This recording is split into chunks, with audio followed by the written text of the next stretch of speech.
Welcome to the M&A Unplugged podcast. Our mission is to help you be better prepared for your business acquisition or sale. Being prepared will ensure you maximize returns and minimize risks. This is M&A Unplugged with your host, Domenic Rinaldi. Welcome back.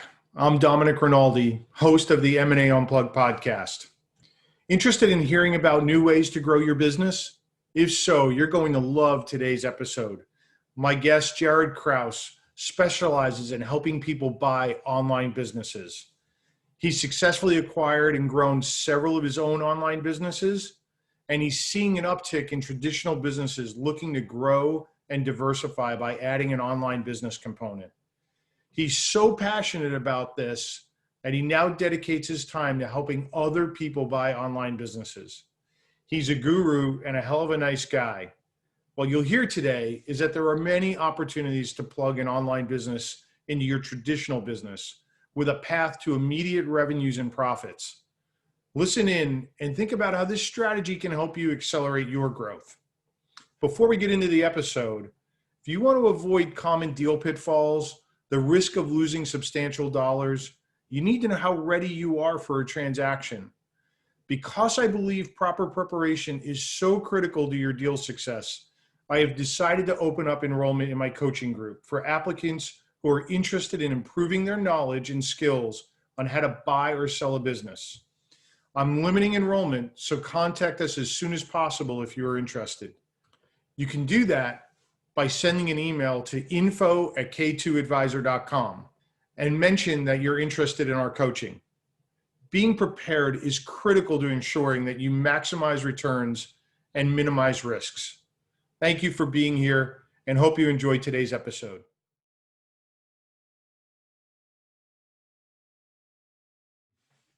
Hey, Jaryd, welcome to M&A Unplugged. Hey, Domenic, thanks for having me. I'm really excited for this one. Yeah, I'm so excited to hear you had me on your show a week ago, and I'm really excited to have you here because, as you mentioned on your show, you and I do the same thing, but you do it with online businesses and I do it with offline businesses. And it was fun chatting with you about the parallels of what we do. Maybe you could start with, how did you get into online businesses? Share with the M&A Unplugged community a little bit about your journey. It was a bit of a struggle, I'll tell you that much. So I used to be a plumber, and I went through the schooling system and realized, like, all right, cool. I got dubbed not smart enough to get a desk job, and so I went through and thought, all right, cool. What's the highest paid job, in the trade? So I went and became a plumber, and I just didn't like it. I worked my way up through the ranks and became supervisor, and I just really hated doing that type of work. And I found myself getting heavily into drinking and partying and kind of like numbing out on the weekends. And I found myself saving money and running off overseas. And from doing so, I did that on many trips where I'd go away for 6 months, 12 months, 18 months. And one of my trips, I was living in Egypt, and I thought, I don't want to go back to this lifestyle. I need to do something online. And so I typed into Google how to travel the world and make money online. And what popped up was of all these crazy things. People were travel blogging and different things, and travel blogging became a standout. So I started travel blogging. I thought, all right, I'll put my hand up. I'll go 100% into this. And I did that for quite a long time. Did that for 2 years. Didn't make much money. So I thought I'd start my own website business. Didn't make much money either. I didn't know much about digital marketing at the time. And I came back with my tail between my legs to work in Australia, and realized that after I came across this quote, or I think it might have been a stat, that 90% of all startups fail. And I thought, well, if 90% fail, why don't I go away and buy one that's past that 90% failure rate? And that's where I turned to online and thought, all right, I know a little bit about websites. And I typed into Google again, how to buy websites. And then came up, a bunch of stuff, and I slowly started to teach myself. Nobody was really out there doing what I do now, and guiding and teaching and helping people buy sites through due diligence and stuff like that. So yeah, that's how I got into it. Wow. you don't look old enough that you would have traveled the world and gone away for 6 months and come back and gone away. Like, I can't imagine you did that very many times. You just don't look old enough. Thanks, man. I appreciate it. I've been to every continent. I did travel for a long time. I've been to every continent except Antarctica. Wow. So I spent a lot of time overseas and spent a lot of money.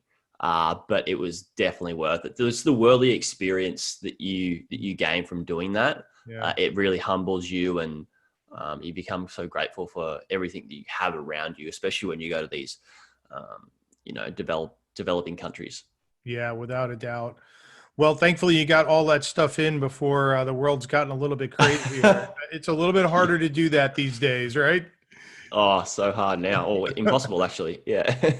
And so you got to the point, I'm going to fast forward. So you got to the point now where you have this really successful business called Buying Online Businesses, where you're helping people buy online businesses. But you didn't get there. You didn't develop that by going to Google and just reading up.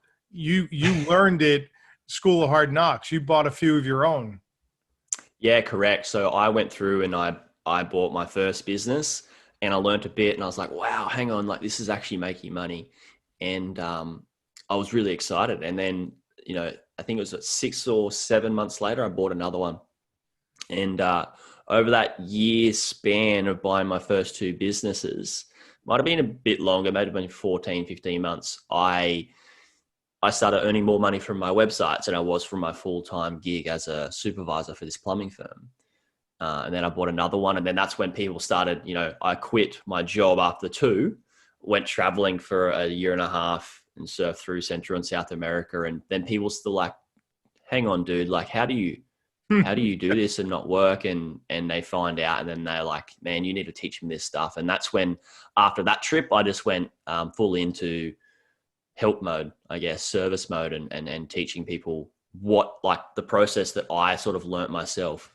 Yeah, what a great journey. And you found something that you obviously love, and you're helping tons of people. There's so many parallels between offline and online. And I constantly tell people, especially first-time buyers who are coming to us, that are grappling between starting a business and buying one. I think for the most part, unless they have a really unique idea that they can get good funding for, you're 9 times out of 10 always better off looking at buying an existing business. You walk into existing employees, current clients, a brand, all sorts of stuff that it might take you years to build, if you can even build it. You might not get that far. Yeah, isn't it crazy? This is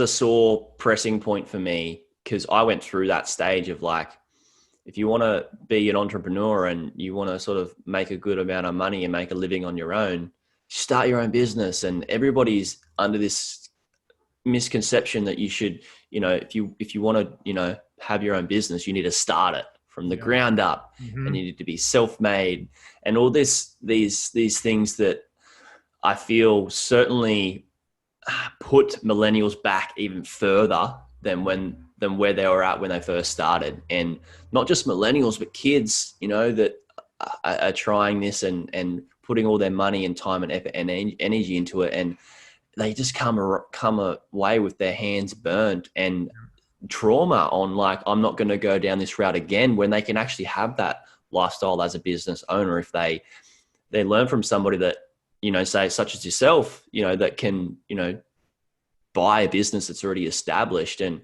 I've already had people we got a mutual friend that actually introduced us, and we had a good talk on my podcast about how much it actually costs to start the business versus buying one. And it can end up costing more, and you can still, that learning curve is still got that failure rate. Isn't it crazy? You're so right. I mean, there's this fallacy that if you start a business, you can do it on a shoestring and you can incubate it for a while. But what people don't realize is, if you're not bringing in any money, so assuming it's not just a side hustle, I mean, you're really trying to start a business, you're not bringing in any money. So you're having to pay yourself plus fund the business. And I'm big on return on invested capital. That's sort of my ROI analysis. So every Yeah. dollar you invest, it comes out of your pocket. What kind of return did you get on that? And when you're Mm. starting a business, the returns are negative because typically, you're starting from scratch. Whereas you take a pot of gold and you put it into buying an existing business that has cash flows, you can calculate a return. Even if you have to take on debt, you can still calculate a return. Yeah, you know what you're getting into when you buy a business because you can see Yep. the prospectus, you can see the business. In your case, you can even touch and feel it and walk Yeah, through right. the shop and the franchise or whatever it is. Yeah, it's just so you're hemorrhaging money and you just don't know. Like, yeah, you can't calculate that. A lot of people, like you said, is that they're trying to pay themselves a wage. Yep. I think like a big stat is that most people don't pay themselves a wage. And when their startup goes under, 90% of those people, they've done all this work, spent all this money, and they've never paid themselves the whole time through it. So they've, taken income away from themselves twice in Yep. terms of putting it into a business and not paying themselves. Yeah. And I've done it. And it's not nice. Well, Jaryd, I'd love to talk a little bit about online businesses and how it can enhance an offline business, given your experience. Because, as you know, most of the folks listening to M&A Unplugged, our audience, are really in mainstream sort of offline businesses. But there's a real opportunity to tap into what you're doing to add in on an online component to their businesses and really scale their businesses dramatically. Hugely. We're talking briefly about, I think this might have been last week we're talking about it, is that somebody, people come to me and say, hey, Jaryd, like I've got this existing business. For example, one guy, he's mentioned, hey, I've been in business 25 years. We spend, multi-million dollars on businesses in the construction and that sort of industry, in HVAC and all that sort of stuff. And it can be anything from electrical to plumbing as well. And they've got these businesses that they go away and purchase. They're not the operators, but they own these businesses. And they're like, how do we grow these businesses? And a lot of people are turning to myself and the internet to go, hey, like I can buy a lead generation website that can bring in business to and merge these two businesses together and bring in a bunch of new business to what we've already got. And people are just building these portfolios of online and offline. And I think it's a really cool mixture because you can have multiple different lead generation websites or content websites that we may talk about, and these different types of online business models that can bring in traffic, can bring in leads, and also bring in a bit of money themselves.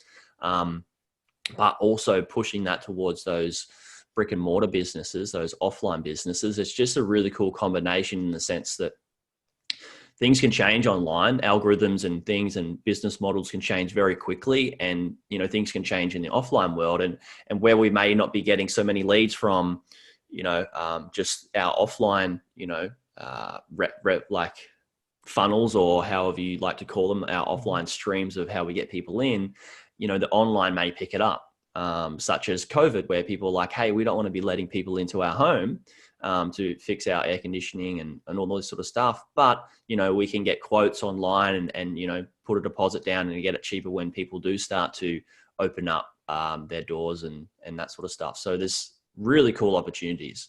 I think that's a great example because when you think about it, if as a business owner, you have multiple opportunities to grow your business. And the one that I hear most often is, I'm going to go hire a salesperson. That's almost like a startup, right? I mean, especially if you don't have a sales force, you don't have a sales manager that can train that person and manage them day in and day out and help them be successful. So you're hiring a salesperson and then you're relying on them to go out and generate business. Whereas that's probably the same amount of money you could take and invest in buying an online business that could generate leads. it's already generating leads. And so Correct. you've made an investment in something that's a known quantity versus, Already going out measured. Yeah, like you said already. before, it's calculated. You know what you can ROI can be when you hire a salesperson. Not only is it the hardest in my opinion, one of the hardest people to manage, because a salesperson and they're great at what they do, but they can be very emotional as well. Really hard to manage a sales team, which I've done myself. And you don't know how they're going to perform. When you could pay them $60,000 a year, you could buy a business for $60,000, and you can calculate and know specifically how much business that's going to bring into your business, how much is going to grow your offline business, and then how much that online business is going to grow at the same time. And I think it's far more attractive than going away and hiring one salesperson. And you could, instead of hiring a sales team of maybe 3 people or 4 people, you could buy 4 lead generation businesses, or you could buy 1 to 2 that are bigger and more stable. And they're far more lucrative investments and easier to manage and easier to run. Yeah. And so if I'm an offline owner, right, and I haven't done this before, what are some of the things I should be thinking about if I'm going to venture into looking at online businesses to plug into my offline business? I think one cool thing that I think everybody should start to look at is go to website brokers and just see the businesses that are listed for sale. So much like when you're listing a property for sale, people will list a website or an online business for sale within these different website brokers. And there's a number of them. They're popping up all over the shop, especially in the last 2 years. Mm-hmm. And yeah, you can see, just like you would with real estate, how much that business costs, what's their asking price, what's their average net profit per year, what's their average expenses per year, and you can calculate how much they're making. They'll send you the prospectus, and you can go through and start breaking it down and doing due diligence on it if you're going to go down that route. But I think that's a good place to just start and sort of, if you're just you're planting the seed for somebody through this podcast episode, and they just want to put a little bit of water on it or to see how this is looking, they can go to the different brokers. So type in website brokers in Google, and there's a list of them you can go and look at. Got it. Well, that's a great place to start. And you can sort of feel through. Same thing happens in the offline world. There's a bunch of websites you can go to, and you can see what's out there, at least kind of, gauge, what you might be interested in. But if you're an offline owner and you have no experience in managing an online business, what do you need to do to be prepared to successfully, and we're leaving due diligence out of this for the moment, but I'm skipping forward and thinking, okay, so I go out and I want to buy an online business, but how am I going to manage it? Because I don't have the skill set or the expertise internally. Yeah, that's a great question. So the cool thing about somebody already being a business owner is they've probably got a good mindset. I would be very confident to say they've got a good mindset, and they've probably got some good processes and systems down pat in knowing how to hire people and all that sort of stuff, and managing a team and whatnot. Not that they want to do that, but they may want to at the start. So there's 2 different options. You can buy a business and you can take it over, a lead generation business or a content website, or any of these online businesses that can push people to your core business or your platform business or your lead business, whatever it is in your portfolio. And you can hire a COO, okay, so a chief operations officer, and they can run the business for you, and you can just have a meeting with them once a week, once a fortnight, whatever it is, and they can tell you what they know and what they would do, and you can sort of make those lead decisions. Or when you buy a business, you can buy a business like you probably do with a bigger offline business, is you can buy the team. The team comes with the business, and you can step in and just sit on the board, be a bit of an advisor, learn from them, and start to make some conscious decisions. Or you could hire a CEO who has run multiple online businesses to sit on the board with you and help you make those conscious decisions as well, depending on how big the business is as well. And then if you really want to get your hands dirty and you want to start to learn how to buy multiple ones of these and sort of start to put CEOs in each one of them, then you can start to learn as you go through that process, or you can learn as you purchase the business. I think the best education, and this is a sort of a second order consequence of doing due diligence, is that you look at so many website businesses and you learn so much about the online space, and those little things that you learn, you put them in your memory bank, and they actually help you grow the business. You look at these different strategies that businesses are using to help them grow their business, and that can be different types of digital marketing. It can be different types of content and all these different things that a lot of your audience may not know about right now, but you pick up on these things as you do due diligence, and that's really cool. That's going to help you even if you were to just become an advisor to a CEO.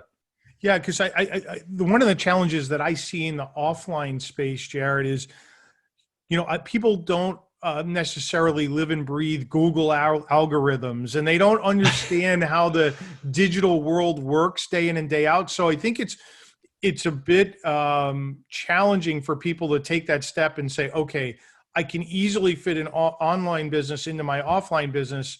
But I know in the back of their heads are thinking, I have no idea, if I buy a smaller one, how I would fit that technology into what we do. We don't have the people to manage it.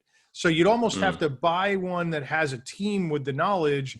But if you didn't, are there resources out there that you could hire on a part-time basis that could help you manage, an online business?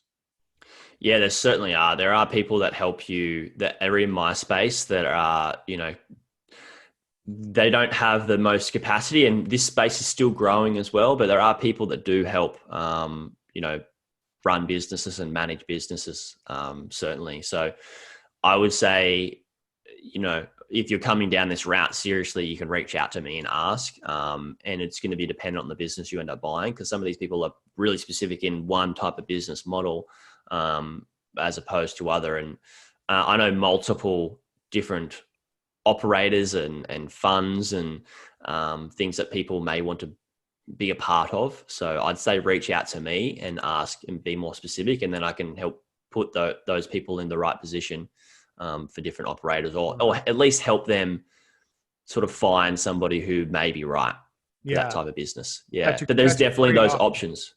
You're welcome. Hopefully you're going to get some calls. Let me look forward to it. Let me ask you from a diligence perspective. So we'll go back here a little bit. I skipped forward to how you integrate something, but let's skip back to diligence. You and I had a little bit of a conversation about maybe some of the differences between online and offline diligence. What should people be thinking about as it relates to diligence for online businesses? Good question. There's some key areas, and we'll just touch on those because there'll be the higher level things that you need to understand throughout those types of due diligence, and then it will filter on through there in different things that you need to check. So the first thing would be traffic, like how much traffic is coming to the website. So you just need to verify that. You need to see if the traffic is trending up, down, sideways, and why. Same with an offline business, like how many people are coming through the doors, and what's that trend look like. So traffic is an important one. And you also need to look at like, what's the environmental changes to that traffic. And that could be, the Google algorithm changes. It could be Facebook algorithm changes. It could be a number of things. So you need to be checking that stuff. SEO as well. You need to be looking at SEO, which is search engine optimization. That's what it stands for those who don't know. And within the search engine optimization check, you need to look at what sort of links are coming into the website, links that are coming out of the website. You need to be looking at like the bounce rate of how many people are coming to your shop or coming to this site and then leaving straight away. The picture that a website paints is an SEO profile. And you want to look at the SEO profile to see how healthy that is. And you can relate that to other different sites as well. We won't get too heavy into the technical stuff here. And then marketing as well. You need to be looking at the marketing. That's a similar questions you need to be asking, like what's working with the marketing, what's not working with the marketing. and learn more about their marketing funnel and how that actually, or their sales process and how that's actually working. And that can be not just marketing on Google ads or Facebook ads, but also their email marketing and stuff like that. Yeah. And then the last two is financials, very similar to what you're doing in the offline space. Yep. You want to be verifying those. Traditionally, when people started buying websites, website brokers and sellers would send or post screenshots of somebody's books and send a profit and loss statement within an Excel sheet. I think a lot of your guys listening to this are pretty savvy in knowing that is not verification, and any old figure can be put into those. So certainly make sure you can get viewers access of their merchant account and viewers access of their business bank account and maybe even their books as well. So certainly look at that. And the last one is competition. So what's the competition look like? What are they doing well? What are they not doing well? What can you learn from the competition and do yourself as a new owner of this business? And, what would it take for you to, outbeat the competition if you could? And what's the how realistic is that? And if it's not, that's okay as well. Just know, are they so big that they're going to in turn crush you over a certain period of time? And if so, what would that time be? So all these different things you need to be learning throughout the competition, but they're the main ones. So I'll run through them again. Traffic, SEO, marketing. Environmental changes. Yep, exactly. In that one as well. Financials, and then competition. So they're the five main sort of areas you want to be looking through throughout due diligence. Yeah. It's very similar to offline. Maybe traffic is measured different. So we would look at, how many clients do you have? What's the repeat? So this is a different traffic measurement. But there's the example of online versus offline, right?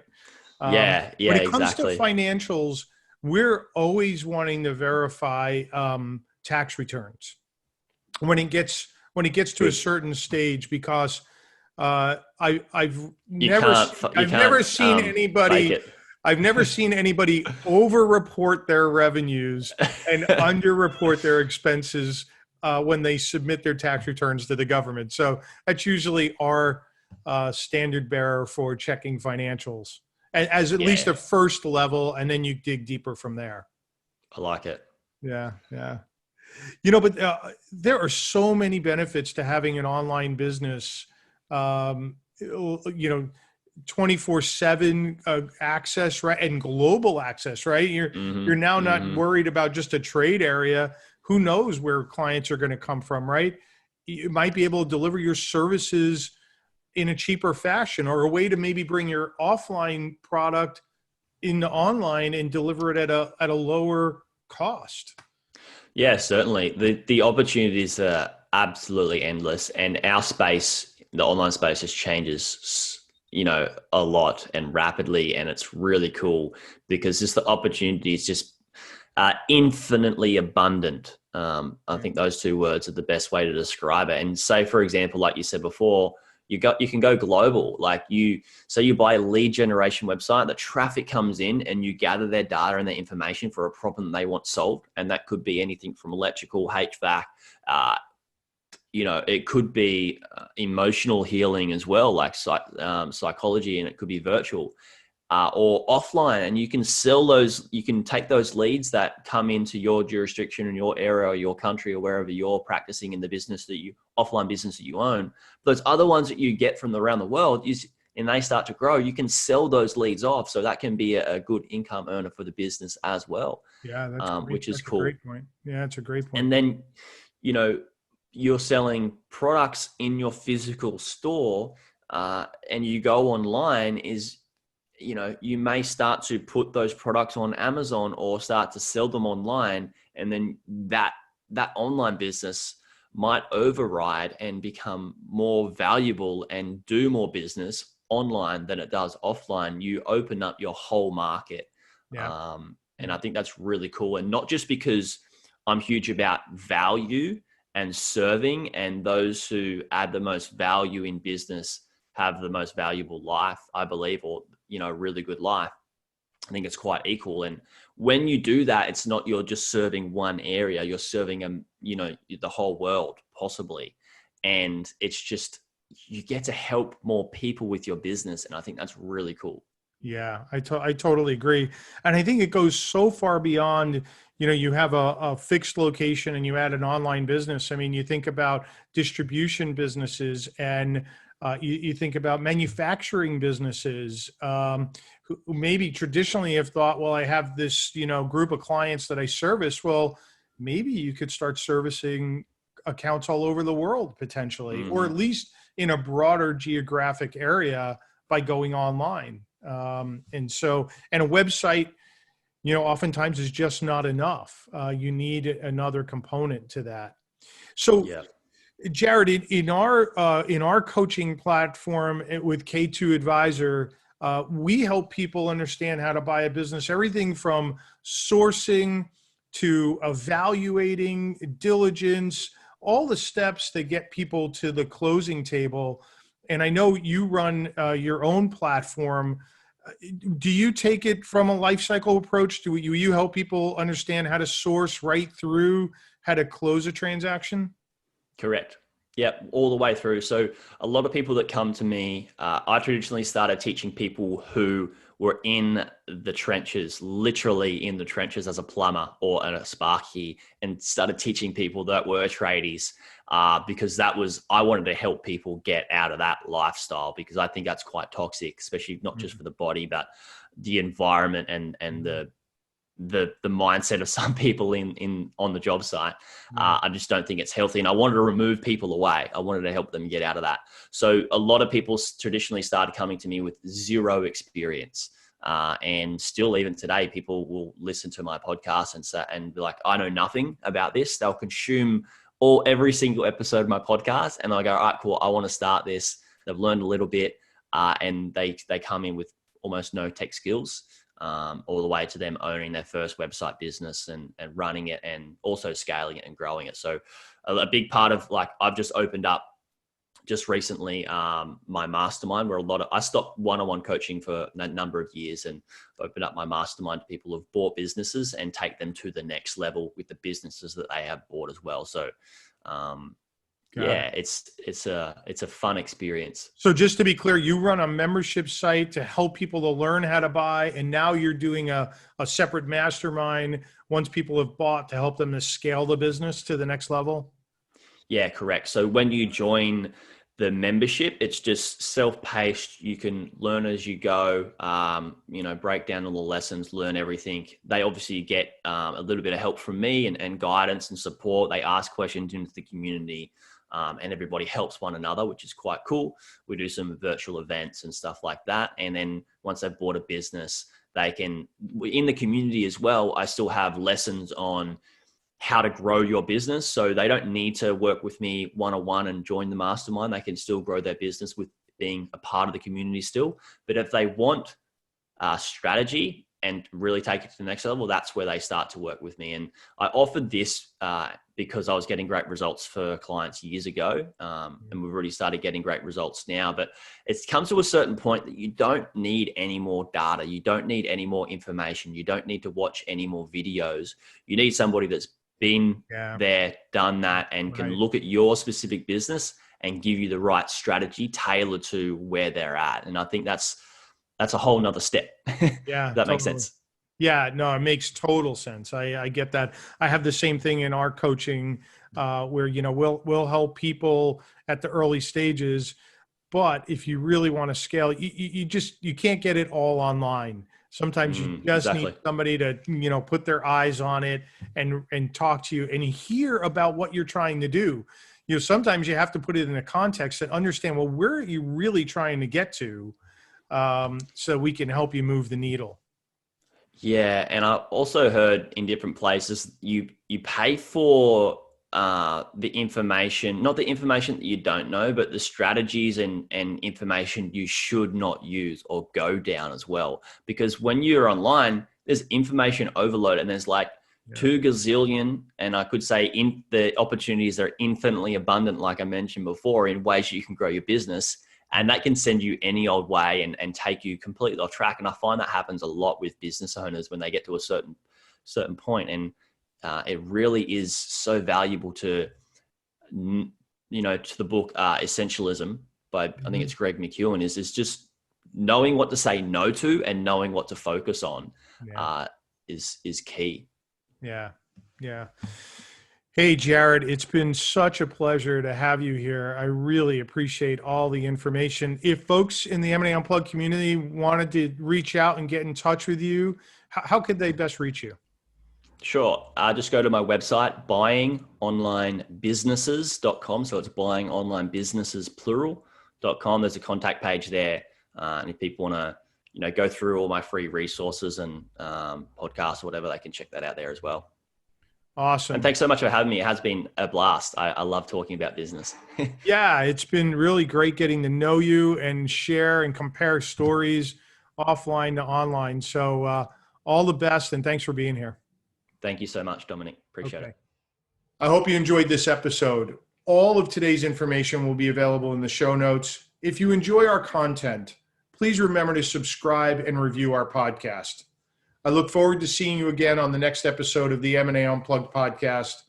And until then, please remember that scaling, acquiring, or selling a business takes time, preparation, and the proper knowledge.